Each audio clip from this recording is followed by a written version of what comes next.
sky. To whom do these celestial steeds belong? When you appear to us like gods on high, which brings you here to mystify. Hi, and welcome to the Kate Valentine UFO Show. We're with you live on 1160 WVNJ. Our guest today is Mr. Rick Phillips. Rick is the author of a most interesting blog spot, UFO Disclosure Countdown Clock.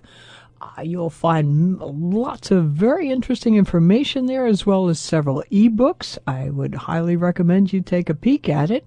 My favorite UFO analogy has always been the four blind men describing an elephant. Everybody in ufology has a different opinion as to what theory is right and why it is right. Rick has heard almost all of them, and now he's here to tell us what his thoughts are. So welcome to the show, Rick. Thanks for being here. Oh, boy, what a wonderful introduction. Indeed, I'm going to try to bring my real background, which is marketing research, which I did for decades, the analysis of data and attributes, to the UFO arena. As you've indicated, I've written many posts, literally almost 800 now, on my UFO Disclosure Countdown Clock blog. And indeed, I'm ready to describe my opinions. It's interesting, being in the marketing research field, I interviewed tens of thousands of people over that time and got their opinions, and now I'm in a position to give mine about the most nebulous of subjects, as you pointed out, and indeed one that people are quite jaded about at this point, really for a number of reasons. And one of the first things I'd like to bring to WVNJ listeners' attention is that the words UFO disclosure are an anagram for ludicrous foes. Oh, okay. And you can find that at almost every level of it. Okay. Well, yeah, you don't really seem to be a real fan of disclosure projects. Well, I am and I'm not. I really am I'm 60 years old. I'm in the skeptics of our political system category. I've never voted for a Republican or Democrat for president since 1980. I voted Libertarian the entire period. So I have kind of a very detached view from the political system. As you may or may not know, I'm sure you've read many times on your show, the UFO disclosure movement kind of began in the early 90s in the Clinton White House, kind of almost initially funded by the Rockefeller people. Rockefeller Fund, and of course they've already had 3 or 4 major news conferences, and are planning another one very shortly upcoming, all with different themes. They're supposedly going to bring the mainstream media to look seriously at the issues that are raised, and it's quite obvious that we have kind of a power play that's already played out, in my opinion, between the media and the government about the UFO disclosure issue. And, I mean, to be talking about asking the government to reveal aliens when the government will not even reveal or confirm cellular life on Mars or in asteroids, we've got a number of steps in between there, and so in many ways I feel that it's beating a dead horse. And indeed, I can give really some kind of strong indication as to how of a dead horse it is, especially having a blog named UFO Disclosure Countdown Clock. UFO, the term UFO, is really one of the most known terms in the United States, of all terms. Gallup demonstrated that really since the 1970s, an awareness of the term of over 95%. And yet, in a recent month, only 18,000 Americans even searched for the term UFO disclosure, and only 5,000 for alien disclosure. And so I think that really should put it into perspective that a jadedness and a control factor of the real UFO information has really just beat it down to the lowest level of interest ever, and just of interest. And I know, Kate, you've been looking at my website. Just about within my last 10 posts, I used Google Trends for the term UFO, and indeed, in the 9 years that they've been tracking the term UFO in search analytics, we are at the very lowest level in that 9-year period. Well, and again, I ascribe that to really a control that's going on. So you think people have just sort of given up even trying to find out what? Obviously, no one really. I don't think very few people give you an argument on the fact that there are objects that fly that are unidentified, and indeed have been threatening in various airspaces and so on. But that seems to be as far as it goes. And so it's almost as if you're saying that there's a hopelessness at giving up and then figure, well, what are you going to do? The government's not going to let go of any information, so why even bother looking? Well, no, I would almost take, I agree with that point, but I'd like to kind of throw in some subtleties to it. Sure. The very first one that I would say is the utter lack of knowledge of the general public that in late 2011, I believe it was in November, a gentleman named Phil Larson, responding to those initial government petitions that forced the government to give an answer to a question that began at a 5,000 level, went to a 25,000 level, and now they're increasing it to a 100,000 level. When it was only at the 5,000 level, the UFO question got in there, and they used an underling named Phil Larson to issue a statement. I don't even believe it was read live anywhere, that indicated the U.S.'s position on, if you want to call it the UFO disclosure issue. It was a complete slap in the face. It was that no humans or aliens had ever interacted, and that the U.S. government was not withholding any information about UFOs. That is and was stated and is the official position of the government. Let me say what I think happens immediately upon such a statement. With the very strong escalation in interest and coverage of drones in our skies, and the official statement from the government that there are no UFOs, it really puts the media on the spot to be saying, to kind of remove the ET angle from things that are in the sky. Because we have another explanation now. They're drones. We don't need to talk about UFOs anymore. And to me, it's really just an escalation of what happened in 2008, which was when the media kind of grew balls for a little bit and was immediately on the scene of the Stephenville incidents and having people on camera and talking about things that were unearthly. And they knew that they had to get rid of that right away. And, and of course, issued the bizarre explanation for Stephenville being, 10 F-16s or whatever. Yeah. But to me, also, there's another element involved in the jadedness, and that is indeed, part of it is indeed the UFO disclosure people. We had the press conference in 2001, 2004, 2009, last year. There's another one coming. Last year, they said they had a secret.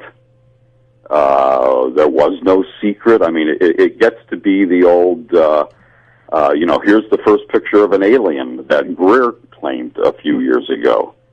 So, there's ways of overstating things that are anomalous that are such an escalation from what the government's willing to say is cool, that you're just not going to get real media coverage. Not when the media's license is controlled by the FCC. Not when the media takes billions in bribes every election period.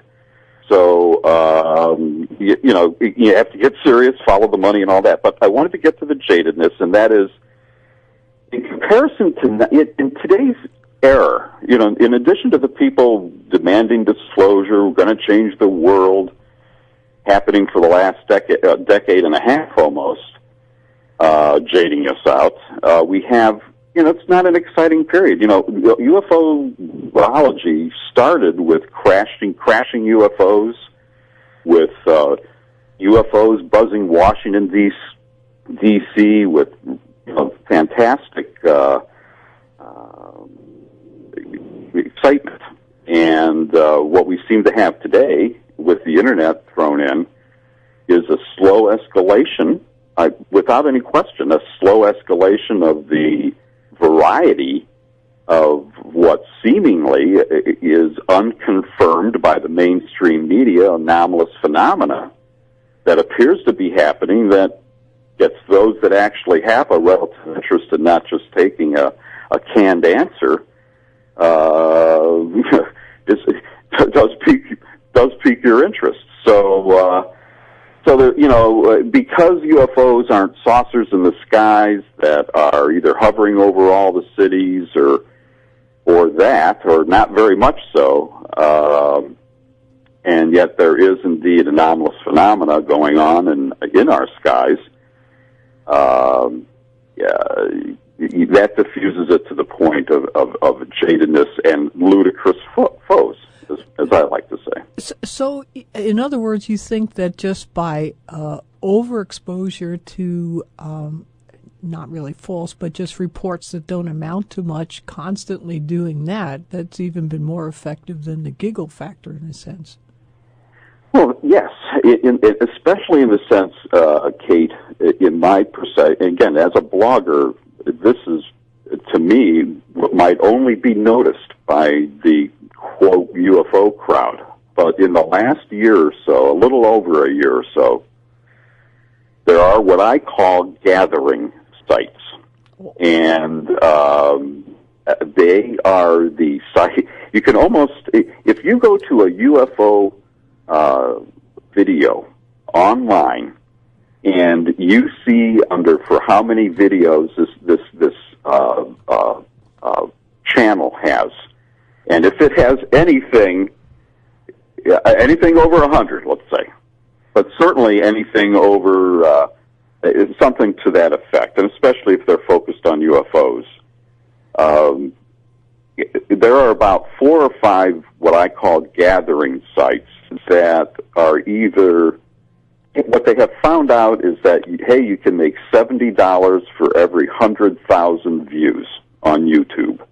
And I don't care what I'm going to put on this channel, and I'm either going to create fantastic orbs in the sky videos or extremely short, here's a saucer in the sky videos, and I'm going to promote it in a manner where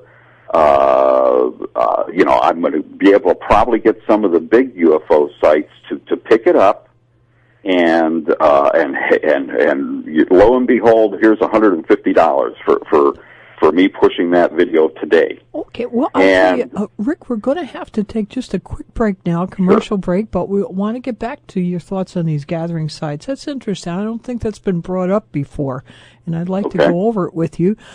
This is Kate Valentine. We're on 1160 WVNJ. I'm speaking to Rick Phillips, with the author of a most interesting blog spot, UFO Disclosure Countdown Clock.blogspot.com. Please go there, and I think you'll find some very interesting information, and you can continue this discussion after the show there.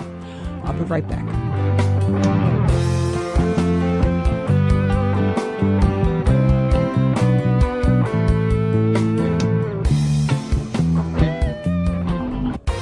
Hi, welcome back to the Kate Valentine UFO Show on 1160 WVNJ. Our guest today, Mr. Rick Phillips, is the author of the very interesting blog, Spot UFO Disclosure Countdown Clock. And just before the break, Rick was talking about gathering sites, and that's a very interesting topic that you have. I haven't really heard about it anywhere else other than your blog spots. Would you just talk to us a little bit about that? I would be happy to. As I was saying before the break, there are several sites that are what I'm now calling gathering sites, which generally run wild orb in the sky videos that are unattributed. In other words, they have no sourcing on them whatsoever. Okay. You should be running for the hills, is all I can say with such stuff. And a lot of it has been, simply picked up. I'm not going to mention the other, obviously I don't have the biggest, UFO site in the world, not that it's small, but I mean, the big ones, I've just noticed, in fact, very recently, third phase of the moon happens to be one of these gathering sites. And it was run on one of these very large UFO sites that runs like a video a day. And the person actually below it, the editor or the webmaster, finally acknowledged, a lot of people, call this site crap, blah, blah, blah. And now I'm going to say the other side of the coin, however. Mm-hmm. Because there are such gathering sites who are indeed have a lot of people who really aren't really into UFOs on a serious or intellectual level, but, love to look at what people are producing or capturing, potentially. And so some people who do indeed have perhaps an agenda, but are indeed capturing something on a regular basis, have an avenue through these gathering sites to become more public and to indeed promote their stuff. And one of those, which I indeed like to include as one of the kind of emerging ufology things, phenomenology things too, in the last 8 years or so, that seems to be more prevalent, or at least being caught because of the prevalence of video cameras and that ability, is what I call orb calling. And I know you've indicated, and I'm familiar with looking at your guest list, that a lot of the people that come on your show are indeed, part of indeed the UFO disclosure or the nuts and bolts, hey, it's saucers crowd. And, I do want to acknowledge that I do indeed believe that there are indeed a limited number of phenomenological aliens riding around in crafts who are on the earth or in proximity or perhaps, hidden under the seas or whoever. But I view all that aspect of ufology as something that is limited in scope and actually limited in impact on ability to impact the world. Whereas I view kind of a more phenomenological realm of the anomalous things as being kind of almost more universal and more potentially universal, and actually more of a threat in a sense to reveal or for a government to come forward and say, hey, look at this now. And so under those lines, and tying it all back to the gathering sites, in 2008 there was a gentleman in Kentucky that MUFON took very seriously, went out to his farm, the whole deal, and his name was Dean Clark.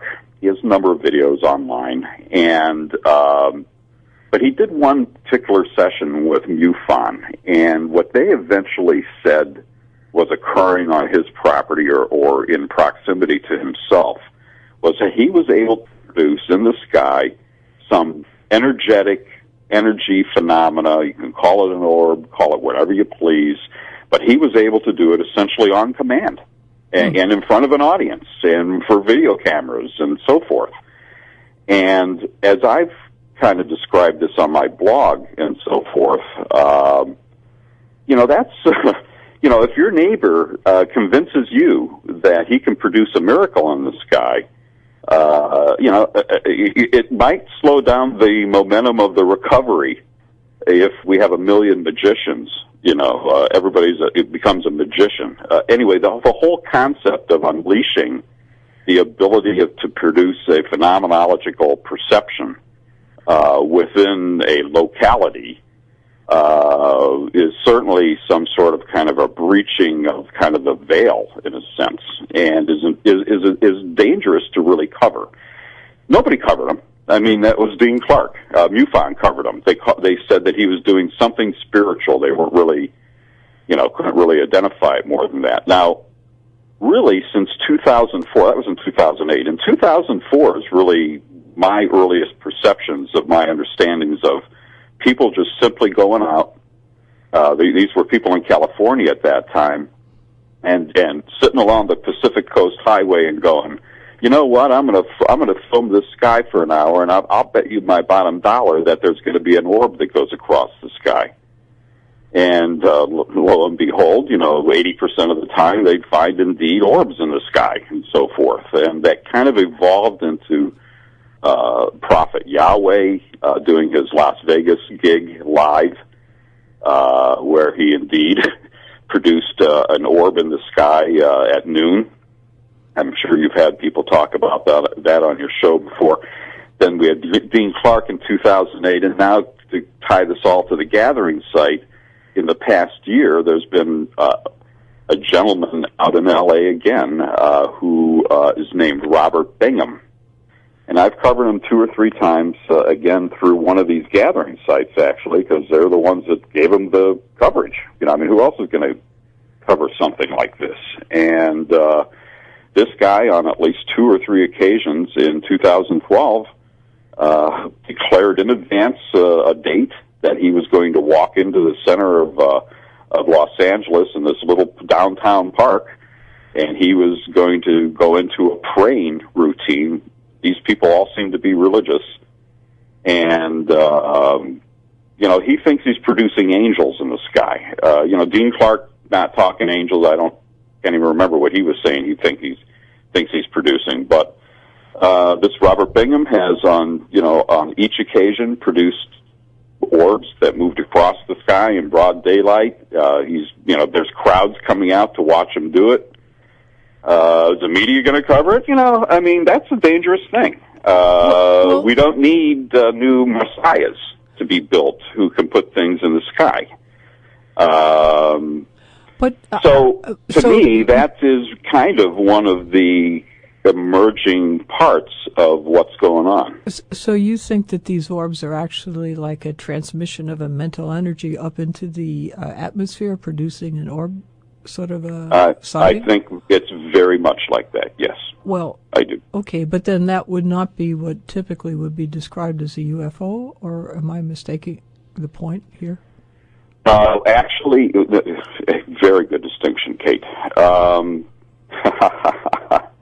And I've been asked this question before because of my sincere interest in orbs and this orb calling. And I'm probably going to talk around your question for a little bit more as I describe just a little bit more of my contact with this phenomena, and especially last year.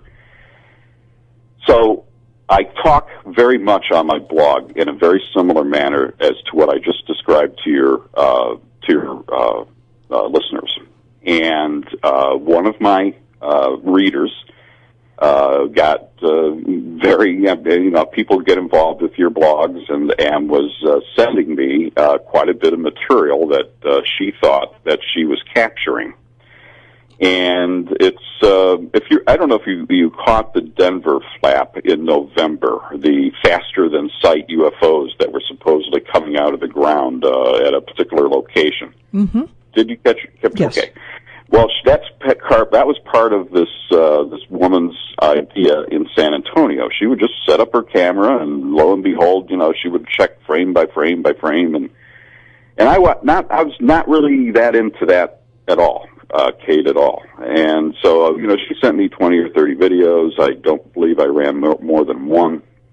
and, kind of in a very questioning tone. It was kind of the best of the 30 that she had sent me, or 20. And so one day, she, and during this period of over about 2 or 3 months, in very late 2011, early 2012, we talked quite a bit about, Dean Clark and people being able to possibly call orbs, and she investigated herself and read books and all that kind of crap. So anyway, she really got into thinking about orbs in this sense that, they can be called and they're a spiritual energy and blah, blah, blah. And lo and behold, she produced and she captured on video what is called the feather orb and sent me a copy of it, of her YouTube uploading of it. I had seen so many videos by this person, and I trusted him that I just and she actually sent it to my comment section. I just put it in my comment section. I didn't look at the video. I looked at it like 2 days later, and my jaw fell down. And I mean, it's literally, other than just a handful of examples, the most legit looking, with a story behind it, energy ball, ground oriented, moving around and then shooting into the sky I've ever seen. And literally when the video was put on my site, it probably had about 20 views, and by the time I actually covered it, it had 55, and that got picked up by, I can't remember if it was Rince or somebody else, but it's in my sidebar, and it just took off. I mean, it's like 70,000 views or more, or whatever, and eventually Sci-Fi Channel got involved, and I was involved with even speaking with Sci-Fi actually twice in the last year. And believe it or not, Kate, and again, I'm still tying this all to orbs and differentiation of what are orbs. And the person from the Sci-Fi Channel was kind of speaking with the San Antonio woman and me, actually. And they're going, we can't say orbs. The producers all think orbs are specks in pictures, that you take. And, these are the whole concept of the orbs being, in the photographs, the little orange little energy balls. And I don't deny that that's even the case. But this is kind of what I'm saying, is we have a whole progression of anomalous phenomena that is perceptually atmospheric, and to me is probably more involved in some sort of phenomenological slight distinction from our now and real, but is kind of almost intertwined, just the way phenomenology flows. Well, Rick, I'll tell you, we can talk about orbs here on the UFO show, so that's great, but unfortunately we have to take a commercial break in between. So wonderful. Okay. I'm ready. Okay. We'll talk about it. Okay, cool. This is Kate Valentine. We're on the UFO show at 1160 WVNJ, and we're speaking with Rick Phillips, who is the author of UFO Disclosure Countdown Clock Blogspot, and you will find out much more information there than we're discussing on the show. I'll be right back.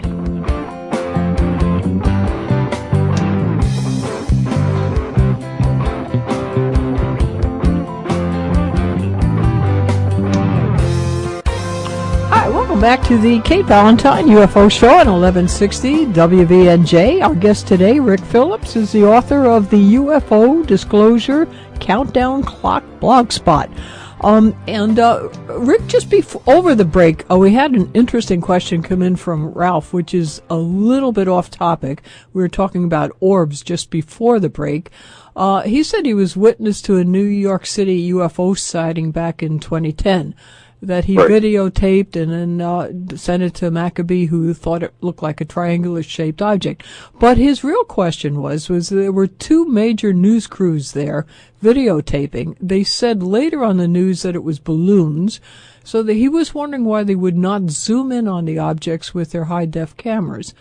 And again, I think this is sort of like the orb thing, like it's sort of like move along, nothing to see here. It's nothing that you're thinking it is. Just go away. Do you think that that's the case?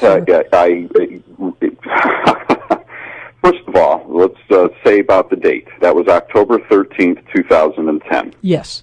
It was the exact same day, and I mean the exact same day, simultaneous with the Chilean miners getting out of the mine. Oh. Literally. Oh, okay. Absolutely simultaneous. Okay. Now simultaneous with that, Kate, sure, is the fact that Stanley Fulham, the Canadian Air Force guy who wrote the UFO book, who revised his UFO book 1 month or 2 months before, predicted that on October 13th, 2010, that there would be a UFO event over major cities.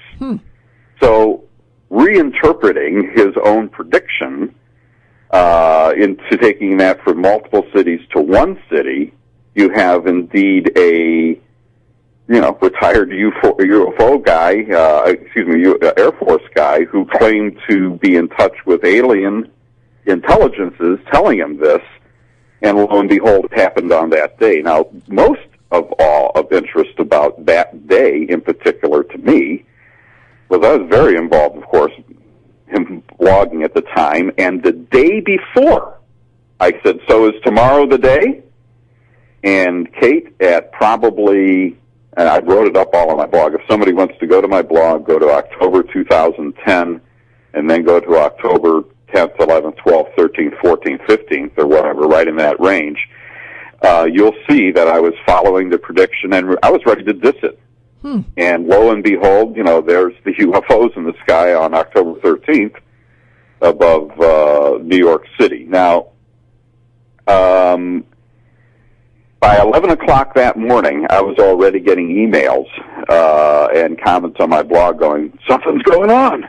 Oh, my God. And so I was very actively involved that day, retrieving as much info as I could on a live basis and comments on a live basis and everything. I have very good coverage of that on my blog. It's probably, I've done 2 UFO books about what I call the main UFO events of the 2000s so far. And there's really 4. That's one of them. I've done 2 books. I do intend to do what I call the Stanley Fulham prediction. Now, again, I almost, as a researcher, I always, when I'm writing reports or doing an analysis, it's always like, but then, there's always this other side. And to me, it's almost nebulous in the fact that there was a lot of human emotion going on worldwide on that day. And, does that can that possibly trigger things? I'm not here to say yes, but, it's, it seems pretty weird that all those things were simultaneous and so forth. Now, let me say again to the October 13th event witnessed by, your gentleman there, there's some very strange videos that were available within a day or so of kind of, people being moved along and police being seen with, guns and high caliber weapons and so forth. I mean, but I'm only talking like a video. I know there was at least one video that I saw of, 2 or 3 people like on the street talking about, hey, oh my God, Yeah, and there was indeed coverage by, as you say, some of the mainstream media. I mean, they even said it was Jupiter. That was a very,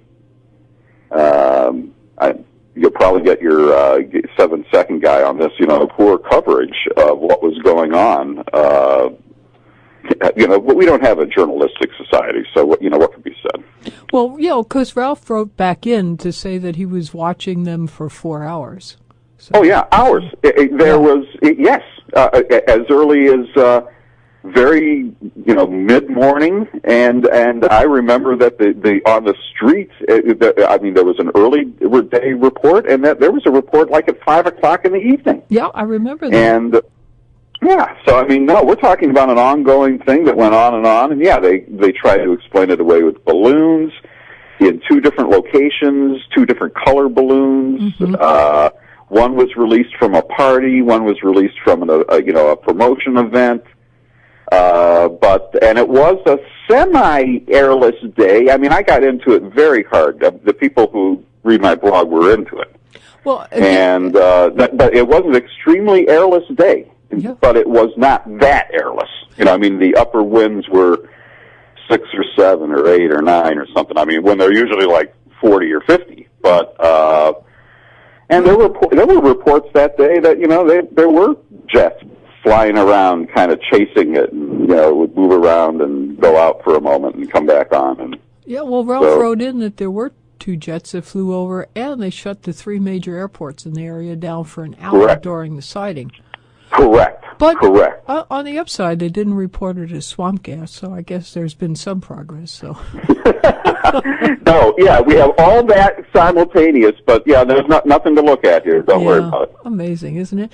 So now I know what you're really interested in is phenomenology, and you feel that somehow the orbs and the UFOs are connected, that there's some sort of a underlying human source of this? I'm not going to give up on orbs yet, and I will get to phenomenology. But let me say probably the most fascinating thing to me of all the soft UFO disclosures that have been taken up by the English-speaking countries, basically, and others, was the UK's statement, and it was buried in their own here's all of our files type thing, which of course they've released now a second set of files last year also. Mm-hmm. But anyway, within the first set of files, there was an analyst conclusion based on, and Kate, my God, there's a UFO report that I was sent by Ken Pfeiffer that was on MUFON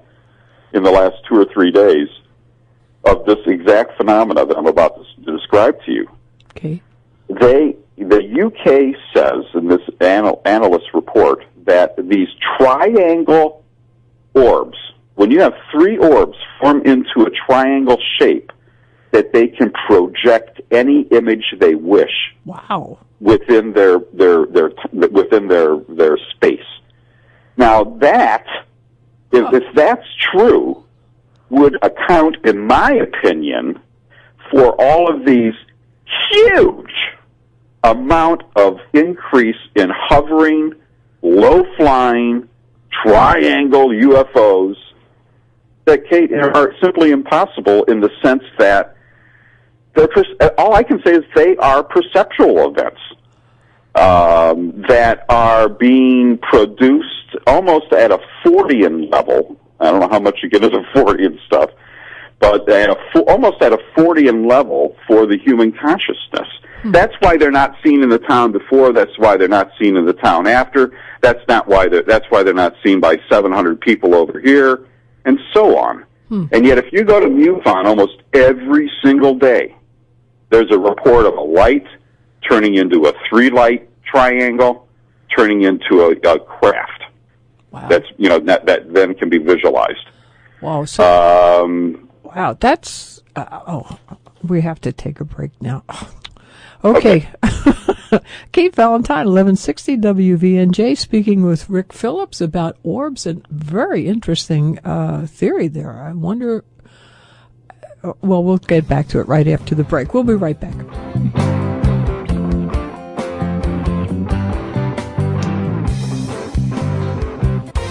Hi, welcome back to the Kate Valentine UFO Show, 1160 WVNJ. Our guest today, Rick Phillips, is discussing orbs and their relationship, or their not relationship, to UFOs. There's going to be a lot of questions on your mind, I'm sure. Most of them the answers can be found on his blog spot, UFO Disclosure Countdown Clock. There's a lot of great ebooks on that site as well. Please visit it. Okay, Rick, just before the break, you were saying that there is a possibility that there could be 3 orbs that would get together and create a projection. Am I understanding you correctly or not? You're understanding me exactly correctly, and I'm pulling that from the UK Soft Disclosure Report. I believe I have the direct link again in my sidebar. You know, I was fortunate enough to see one of the triangles as it went down the Hudson, and it certainly looked real to me. It looked like an object. I mean, it looked like but I was talking to Bill over the break, too, and you know what's interesting on these things is there's never a shadow cast. Like when a large airliner goes overhead, I mean, of course, it's at night, but if there is a full moon at all, you see the shadow of the plane going past. And so that would sort of strengthen your point as well, that perhaps this is just a visual projection. Wow. I wanted to say a couple things. Sure, go I know ahead. we don't have a lot of time. That in relationship to the New York City October 13th event, my website is actually listed, and again, I have this in my sidebar. I'm literally on the Stanley Fulham's page. He's died, by the way, but I'm on his page as one of the references for the event of October 13th, meaning my website and on a specific link to it. Yes, I'd love to entertain New Jersey for just a few moments about some of my ideas on phenomenology and perceptions and what we and this is a blog post on my other blog. I have an esoteric blog called theheavystuff.com. And one of my favorites on there is called What We Must Forget as Humans to Have the Human Experience. And one of the ways I like to talk about the human experience is by talking about what's really happening with our space right now. And while, I'm sitting in a room, I'm sitting in my living room right now looking at my fireplace and not on or whatever, but I'm looking at it and the fan's going, and I think I'm not really moving at all. I want to kind of just expand out how our space itself, and what's going on with it, and this is just all true, of course. We're on a planet that is turning at the rate of 1,000 miles an hour. We're on a planet that is going around the sun at the speed of 67,000 miles per hour. We're within a solar system, a sun solar system that's going around the Milky Way at 500,000 miles per hour. And amazingly, beyond that, we are in a local group of galaxies that is going towards a thing called the Great Attractor at 14 million miles per hour. So our space right here is traveling at almost 1% of the speed of light, even though we think we're not moving at all. Wow. I like to try to bring all of that into focus because people are so absolutely convinced, like me, that, what they see is real, blah, blah, blah, blah, blah. When in reality, because of the very physical nature of our reality itself, and because it takes time to process data sensations, we are literally not recovering the future. We're recovering the past constantly. The thing that we see has already occurred. It's already the just past. We are recovering the past. So there's kind of a little flow between the data sensation point and our perception point. And physics supposedly says that within that interval of time, the universe itself is like turning on and off, like 1 trillion times, literally turning on and off, on and on and on and off. Husserl was a German philosopher who is looked at as the father of phenomenology. And what he examines, and what I've examined in some of my essays on the heavy stuff, is how time or the flow runs off. And when you start mixing in consciousness with that, one of my favorite things to talk about that I uncovered in all my years of reading, and I'm sure you have some of your favorite stuff, is a book that describes a consciousness state by Charles Tart called States of Consciousness or Altered States of Consciousness back in the late 60s, and he's still around for that matter, Dr. Charles Tart, and T-A-R-T. And he investigated mutual hypnosis states where people would be mutually hypnotizing each other, and they would literally enter into a separate, valid, physically oriented with object state where they were moving around and had location and phenomenology and so forth, a special reality. And if you think of that state and also combine it with what is now known or commonly called controlled lucid dreaming, which also involves even something even more nebulous, something that sometimes is indeed involved in a separate state with separate objects and separate reality, but also some people claim you can bring it literally kind of into the now almost. And then I'll give you one third example that I'd like to think about for consciousness and, how we have to kind of be much more nimble on how nebulous this is. And that is what I call the living doppelganger. And it has to do with what supposedly was reported on many multiple occasions to have occurred on an Eastern flight. And this involves the Eastern flight that crashed into the Everglades back in the 1970s. In fact, the first 747. And it was a pilot error situation. And what happened is the crash into the Everglades was so soft, and I believe it's called Flight 431. There was books written about it. There was movies. There was a movie. And what happened was only about half of the people died, including the pilots. And as I said, they were out of position. I mean, they were kind of really at fault. They were kind of checking an electrical thing, not even in the cockpit, or one of them was, when the plane went down. And they reused, it was such a soft crash into the Everglades, they reused some of the jet. And later on, at a later time,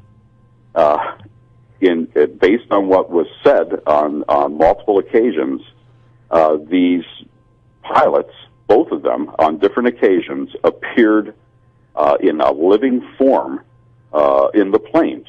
Now, here's the real rub.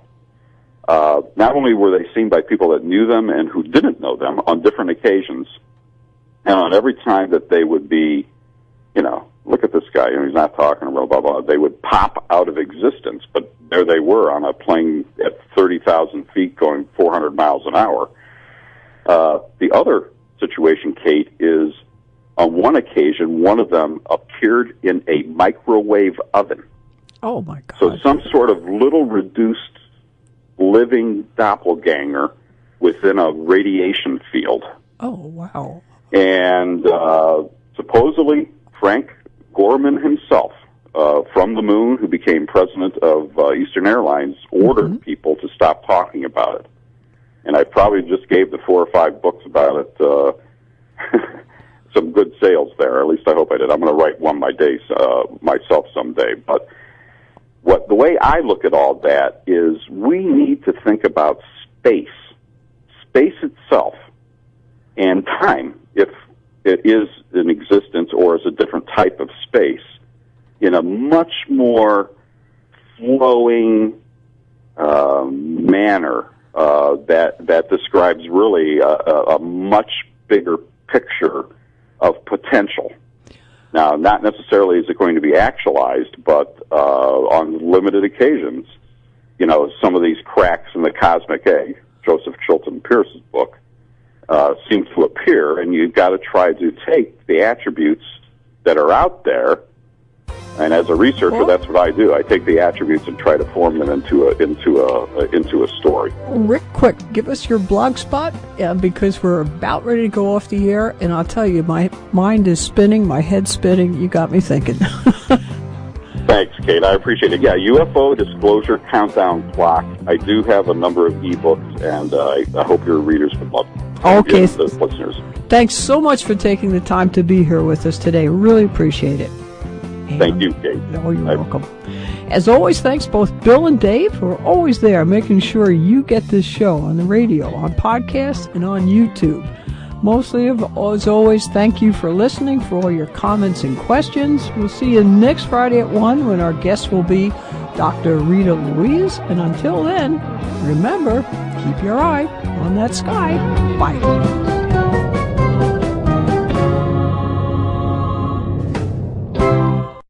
And a control factor of the real UFO information has really just beat it down to the lowest level of interest ever, and just of interest. And I know, Kate, you've been looking at my website. Just about within my last 10 posts, I used Google Trends for the term UFO. And indeed, in the 9 years that they've been tracking the term UFO in search analytics, we are at the very lowest level in that 9-year period. Well, and again, I ascribe that to really a control that's going on. So you think people have just sort of given up even trying to find out what? Obviously, no one really. I don't think very few people give you an argument on the fact that there are objects that fly that are unidentified, and indeed have been threatening in various airspaces and so on. But that seems to be as far as it goes, and so it's almost as if you're saying that there's a hopelessness at giving up, and then figure, well, what are you going to do? The government's not going to let go of any information, so why even bother looking? Of data and attributes to the UFO arena. As you've indicated, I've written many posts, literally almost 800 now, on my UFO Disclosure Countdown Clock blog. And indeed, I'm ready to describe my opinions. It's interesting, being in the marketing research field, I interviewed tens of thousands of people over that time and got their opinions, and now I'm in a position to give mine about the most nebulous of subjects, as you pointed out, and indeed one that people are quite jaded about at this point, really for a number of reasons. And one of the first things I'd like to bring to WVNJ listeners' attention is that the words UFO disclosure are an anagram for ludicrous foes. Oh, okay. And you can find that at almost every level of it. Okay. Well, yeah, you don't really seem to be a real fan of disclosure projects. Well, I am and I'm not. Mighty phantoms of the evening sky, to whom do these celestial steeds belong, when you appear to us like gods on high, which brings you here to mystify. Hi, and welcome to the Kate Valentine UFO Show. We're with you live on 1160 WVNJ.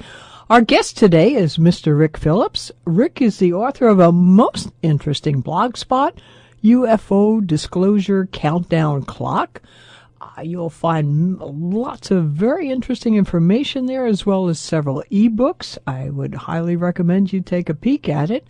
My favorite UFO analogy has always been the four blind men describing an elephant. Everybody in ufology has a different opinion as to what theory is right and why it is right. Rick has heard almost all of them, and now he's here to tell us what his thoughts are. So welcome to the show, Rick. Thanks for being here. Oh, boy, what a wonderful introduction. Indeed, I'm going to try to bring my real background, which is marketing research, which I did for decades, the analysis out asking the government to reveal aliens when the government will not even reveal or confirm cellular life on Mars or in asteroids.